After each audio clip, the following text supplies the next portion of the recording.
state for the entirety of your life and bring a loving consciousness to yourself and this world, and fight for truth, justice, and the yoga way. And so, did you use that meditative power you achieved tonight? Did you do anything with that as it relates to Marshawn Lynch? As it relates to Marshawn Lynch, well, I mean, I did happen to watch the first two Seattle Seahawks games. Mm-hmm. Yeah, I mean, you know, if you're going to make an argument, he's probably going to be the reason we win or lose. Oh, win or lose. Interesting construction there. Please say more. Well, looking at them, they have a real lack of speed on offense. Mm-hmm. Despite, what about Russell Wilson is fast, but you mean their receivers? Well, yeah, but I mean overall, like, yeah, at the quarterback position, there's, you know, he's fast, but in honesty, I mean, there's so many athletic quarterbacks now. He's actually not that fast for a quarterback. Well, you mean compared to Robert Griffin III or Cam Newton or Michael Vick? Yeah. But I think that's a fair comparison because they play quarterback. I would even say compared to Aaron Rodgers. I don't know if he'd win a foot race, but they're both fast. But it's just the position has changed. Mm-hmm. You know, Steve Young is no longer an outlier at that position. Now it's more, you know, you notice that how slow Tom Brady is. Mm-hmm. But even anyway. But yeah, as far as on offense, when I was looking at them, I just really looked at their receivers. They've got big receivers. They've got, you know, Braylon Edwards and Sidney Rice. They're big guys, but they're not fast.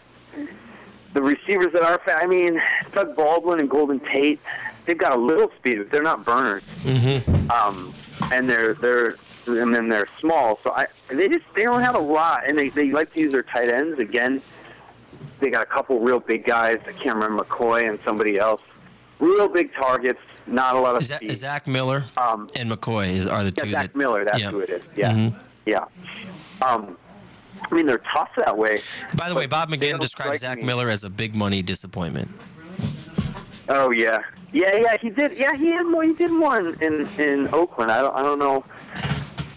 You know, I don't follow him enough, so I don't know why that would be. But yeah, their O-line looked okay. They kind of shuffled through it, but they're just sort of a brawling offense. And now they have this guy at quarterback to distribute it. But it's all about, I mean, they're using Marshawn Lynch to set up everything on offense. And, right, and more so than last year, I'm getting the sense, right? Like, he had 2 years ago, he had the great playoff run, but other than that, he really wasn't that productive. And I think last year, was he battling an injury? Am I remembering that right? Yeah, I don't know. But I'm getting the sense this year, and maybe it's just that I haven't really paid close attention to the Seahawks, and we haven't played them in 4 years. We only play the they haven't been relevant. Or we only play the bad NSC teams, you know, once every 3 years, I think. But yeah, they haven't been that relevant. But based on that playoff run, I didn't watch both games in their entirety, but I did, you know, plow through a bit of them, and I did watch, you know, and he does. I mean, the man's a beast. When the man, and everything I'm hearing is the guy just, and even Aaron Rodgers, who played with him at Cal, you know, talked about it in his interview. He's a force of nature in a sport full of freaks. He's a freak among freaks. Huh. That's interesting. Or am I being too? You think I'm being too complimentary or too worried? Yeah, I think that's a little much. Okay. I mean, I think that I think he's got a good combination of balance and power. I think his speed is okay. Mm-hmm. I think he's kind of like Cedric Benson in that he can gear up while he's running, but I still don't think his top speed is that fast. You know, he has good acceleration. He's not fast, but he's just really tough, is what I'm hearing. You know, tougher even. And you have to be tough to play the position, but. No, but he does have extra toughness, and he is tough to bring down, and he certainly is very motivated. Mm-hmm. But I do think, I don't know. I mean, he doesn't really terrify me, you know. But I was looking at the games that we've played. Where I did get worried about him is that we've had a problem with the power running game. Or with any running game. I mean, really. I mean, when was the last? Yeah, but I thought we did all right against taking care of Forte. You mean by injuring him? Well, no, but even like even before while we he injured was him. running, I felt like Bush did more damage to us. Boom, just coming. And you could make an argument at that point we're up, we're more playing pass. You know, it might be valid. Mm-hmm. But I do think that, I mean, I don't know. Bush was concerning and gored us a bit. So I don't know. It's interesting. I wonder if. It's interesting to use the word gore as a verb, given who we played the previous week. You say Bush gored us. Anyway, I'm thinking too poetic. We've been reading a lot of poetry on the show. That's one thing you missed. We read some. Oh, great. By the way, I don't know if you know this, Exile. Today is Frank Zeidler's 100th birthday. Oh wow. September 12th. Wow. September 20th, 1912. He was born, and so there's been quite a bit of festivities here in the city of Milwaukee honoring our great socialist mayor. Really? Yeah. There have been. That's good. And football is socialism. Thank you. I mean, we've pointed that out, and I'm glad our listeners also know that, and our callers too. So, football being socialism. The only thing I did want to just mention, because we were kind of talking about their offense. Yeah. I'm afraid of Marshawn, and Russell is this weird X factor. You never know. He's so smart, you know. Yeah. But really, he's still getting used to the game. He's got good poise, but his deep ball is definitely suspect. Ah, interesting. Okay. Tell me more. Tell me about his weaknesses. Yeah. To my eye, it was his deep ball accuracy is definitely suspect. Mm-hmm. He moves well and he throws well on the run, but this is where his height does come into play, and the fact that their offensive line is kind of middling. Mm-hmm. He's got to move a lot. So he ends up throwing without his feet set on occasion. Yeah. It's not all the time. It doesn't mean if he's running around you're going to go, oh, he's screwed. No. Sometimes he does set it up well, but other times he'll just, he's fit. Mm-hmm. I don't think I saw him throw one good deep pass. Mm-hmm. But then there's also, he's a weird X factor. I mean, there was a segment in the Arizona game coming into the second half when they kind of started to pick it up. Yeah. And it was Patrick Peterson picked him off, I think, at the end of the first half. Yeah. And then, but then he made the tackle. I mean, he tackled Patrick Peterson in the open field. It's kind of amazing. And then somebody on his team, like at the start of the second half, they fumbled, and then he recovered the football. But then he threw a backward pass. It was sort of like all over the place. Like he's making these plays, he's being a gamer, but then he's doing kind of dumb things. So as a result, I don't know. I mean, I think he's makes some plays. They're intentionally restraining. I think he's going to be hurt by the. You're breaking up. You're breaking up just a little bit. I don't know if you can go to a better spot for reception. Oh, I'm getting most of it. I don't know.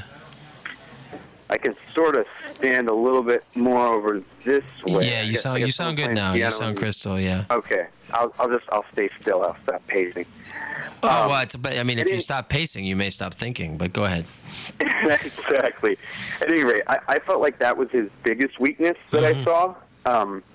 That he not a lot of accuracy on the deep ball. Tough time reading the blitz. He's got good escapability. So he avoided some of them. Well, McGinn said we should blitz, or not McGinn, but through his scouts, said basically that Dallas did not blitz as much as Arizona did. Is that fair? Yeah. Oh yeah. Yeah. I mean, me looking at it, yeah, Arizona definitely picked their blitzing up as they went on, and I don't see them having a lot of dangerous receivers. So it's kind of like, bring it, A run blitz can become a pass blitz, whatever. Like. I don't see how they beat us for big plays over the top. So let's go, Yeah. And I also did notice he'll dodge, he'll break some tackles, but yeah, there were some blitzes he just, there's guys coming in unblocked and he's just not getting rid of it. He just wasn't seeing it pre-snap. Mm-hmm. It's his third NFL game we're playing him. So yeah, to me, even though he's a running quarterback, which sometimes you feel like, oh, we don't necessarily want to bring guys. Yeah, I think we should bring it. And I think looking at last game, I was pretty excited at like the substitution patterns of our linebackers. Yes, we were sort of. It looks like. Well, I mean, were you excited? I mean, you were excited to see not Perry. You were excited to see Walden and Moses on the field more often. But were you a little worried that maybe Perry's not up to the task, or how did you just felt good that we were mixing and matching? Or were you talking about outside or inside linebackers? You know that I've been a doubter of Perry since he came in, and it's sort of been like I've had a prove me wrong kind of mentality with him. Yeah. And you're worried about his motor, the inconsistent motor. Yeah, I was just worried about his passivity, you know? Passivity, another word for, his lack of... coming in... Yeah. Yeah, lack of killer instinct. Yeah. You know what I mean? Yep, and not everybody has it, but you see... almost too physically gifted. Almost having, almost too much of a blue chip, where Matthews had to, chip on your shoulder helps. Look at Aaron Rodgers, look at Clay Matthews. It helps to have a chip on your shoulder. Yeah. Oh, yeah. Look at Jerry Rice. There's a certain... Look at Donald Driver. Certain opportunity that can be given to you through sheer natural talent that you can kind of mail it in the high school level. Even all of a sudden now you're up at D1 and you're you're beating some guys. And there's sort of, it's like, okay, when do you really go, what can I actually do? And I don't know that he has that, but then also, some people like to play football. Like I watched the tape cause, when I was watching the tape of the Bears game. I was looking at Smith a lot because I felt like he had a tough game. And then as I watched him, I said, no, he had a tough game in coverage because it's not his strength, but he loves contact. Well, right. I mean, I have to say that I've been disappointed in DJ Smith compared to my expectations for him. But when you think about the guy's a 6th-round pick from Appalachian State. Correct. He's overperforming that. Right. He's not a star, but he's actually a competent starter, which is not what you expect from a 6th-round pick out of Appalachian State. So. Yeah. No way.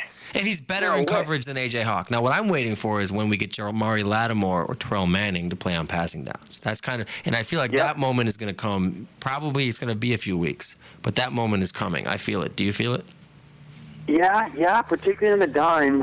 One thing I like on DJ Smith, though, I like him as a blitzer. And I don't like him in coverage, so maybe you do. Maybe even you put Robert Francois in there. I don't know. Well, you know how I feel about Robert Francois. I'm the only man on the bandwagon and have been for over a year. Yeah, I know it's a wide open bandwagon. Start selling tickets, popping popcorn, man. That bandwagon's got to be ready to go. But I like Francois. I mean, he's a guy. I do like speed and explosion, and he doesn't exactly show that, but he's got length. He knows where to be. I'd love to see him